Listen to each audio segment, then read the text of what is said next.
আজকে আমি আপনাদের সাথে মুরগির মাংসের কাবাবের রেসিপিটা শেয়ার করব। রেসিপিটি করার জন্য আমি এখানে মসুর ডাল নিয়ে নিয়েছি।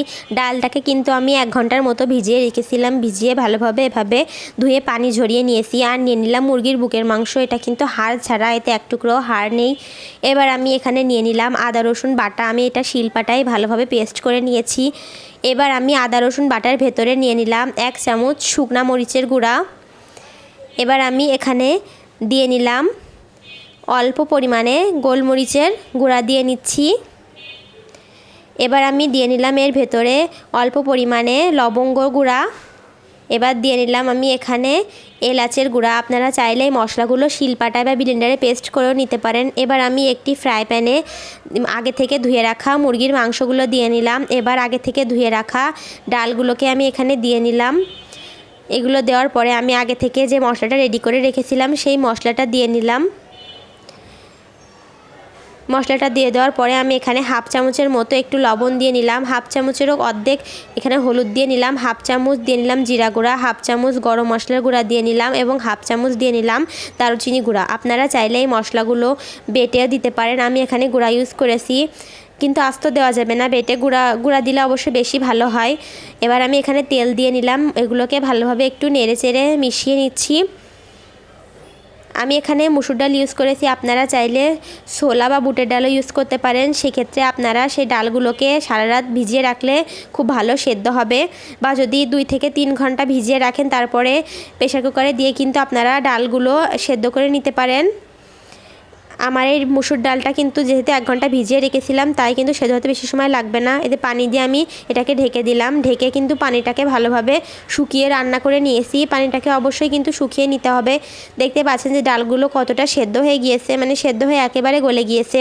আর মুরগির মাংসটাও কিন্তু সেদ্ধ হয়ে গিয়েছে, কিন্তু আস্তে আস্তে রয়ে গিয়েছে। এই যে আমি এটাকে ভালোভাবে একটু নেড়েচেড়ে যতটুকু পানি আছে ততটুকু পানিও আমি এভাবে শুকিয়ে নিচ্ছি। এই পর্যায়ে কিন্তু চুলার আঁচটা আপনারা মিডিয়ামে রাখবেন, না হলে কিন্তু তলায় লেগে যাওয়ার সম্ভাবনা থাকবে। সেক্ষেত্রে কাবাবে একটা পোড়া পোড়া গন্ধ আসবে, ভালো লাগবে না। তাই অবশ্যই চুলার আঁচটা মিডিয়ামে রাখবেন। মিডিয়ামে রেখে কিছুক্ষণ এভাবে নাড়াচাড়া করবেন।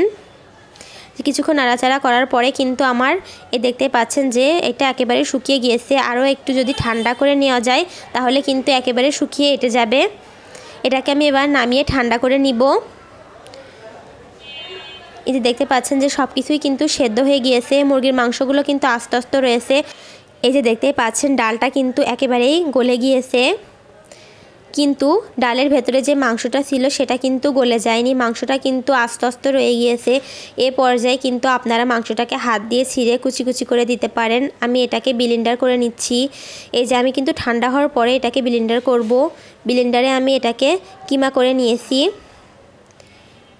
এই যে দেখতে পাচ্ছেন যে আমি এটাকে কিমা করে নিয়েছি। এবার এই কিমাটাকে আমি এবার ডালের ভেতরে দিয়ে নিলাম। এবার আমি এখানে কিছু পেঁয়াজ কুচি এবং কিছু কাঁচা মরিচের কুচি দিয়ে নিলাম। এবার আমি এখানে একটা ডিম দিয়ে নিলাম। ডিম দেওয়ার পরে আমি এখানে একটু এলাচের গুঁড়া দিয়ে নিলাম, নাহলে কিন্তু ডিমের গন্ধ কবে। আপনারা এখানে এলাচের গুঁড়ো তো অবশ্যই দিবেন, তারপরেও আপনারা এখানে ধনিয়া পাতা দেওয়ার চেষ্টা করবেন। আমার কাছে ধনিয়া পাতাটা ছিল না, তাই আমি এটা স্কিপ করেছি। এই যে একটু কিছু মাখিয়ে নিলাম। ডিম দেওয়ার পরে মাখিয়ে নেওয়ার পরে আমি এখানে দিয়ে নিলাম গরম মশলার গুঁড়া, দিয়ে নিলাম এখানে জিরা গুঁড়া এবং কিছু পরিমাণে দারুচিনি গুঁড়া। আপনারা এটা শিলপাটায় বেটে কিন্তু অবশ্যই দেওয়ার চেষ্টা করবেন, তাহলে ডিমের বাজে গন্ধটা বলবে না। এই যে আমি এখানে এবার এগুলোকে কাবাবে শেপ করে নিচ্ছি। যদি এখানে দেখেন যে এই মাখানোটা যদি অতিরিক্ত নরম হয়ে যায়, সেক্ষেত্রে আপনারা এখানে একটু বেসন বা চাউলের গুঁড়া দিয়ে নিতে পারেন। এই যে আমারটা একবার পারফেক্ট রয়েছে। আর যদি দেখেন যে একেবারে শক্ত হয়ে গিয়েছে, সেক্ষেত্রে আপনারা আরেকটু ডিম দিয়ে নিতে পারেন। এই যে আমি সবগুলোকে ভাবে কাবাবে শেপ করে নিয়েছি। এবার একটি ফ্রাই প্যানে 1 ইঞ্চি মতন তেল দিয়ে নিয়েছি। তেলটা কিন্তু খুব ভালোভাবে গরম হতে হবে। তেলটা কিন্তু ভালোভাবে গরম হলেই কিন্তু আপনারা কাবাবগুলোকে ভেজে নেবেন। তেলটা কিন্তু গরম হওয়ার আগে কাবাবগুলো দেওয়া যাবে না, তাহলে কিন্তু ছড়িয়ে যাবে। আর যেহেতু আমি এখানে সেদ্ধ করা মসুর ডাল নিয়েছি, সেহেতু কিন্তু এই কাবাবটা কিন্তু অনেক নরম। আপনারা যদি কাবাব শক্ত বা এখানে শক্ত খেতে চান, তাহলে কিন্তু আস্ত মসুর ডালটা একটু ভিজিয়ে রেখে বেটে নেবেন বা ব্লেন্ড করে নেবেন। আমি এই যে অল্প অল্প করে কাবাবগুলো ভেজে নিচ্ছি। বেশি পরিমাণে গায়ে গায়ে দেওয়া যাবে না, তাহলে কাবাবগুলো ছড়িয়ে যাবে। শক্ত কাবাব খেতে চাইলে কিন্তু আপনারা অবশ্যই কাঁচা মসুর ডালটা বেটে ইউজ করবেন, তাহলে কিন্তু খুবই মচমচে হবে খেতে। আর এখানে আপনারা তো বললামই মুসুর ডাল বুটের ডালও ইউজ করতে পারেন। এই যে আমি এক পাশ হয়ে গেলে আরেক পাশ খুব সাবধানে উল্টিয়ে দিয়েছি, যেহেতু এটা অনেক নরম থাকবে সেহেতু জোরে উল্টালে কিন্তু ভেঙে যাওয়ার সম্ভাবনা থাকবে। এই যে আমি কাবাবগুলো একে একে সবগুলো ভেজে নিচ্ছি। দেখতে পাচ্ছেন যে কত সুন্দর কালার চলে এসেছে। এই যে আমি কাবাবগুলোকে এভাবে ভেজে নিয়েছি।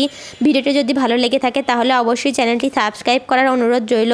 আর যদি এখানে কোনো কিছু বুঝতে সমস্যা হয় তাহলে অবশ্যই আমাকে কমেন্টে জানাবেন, আমি রিপ্লাই দেওয়ার চেষ্টা করব ইনশাআল্লাহ।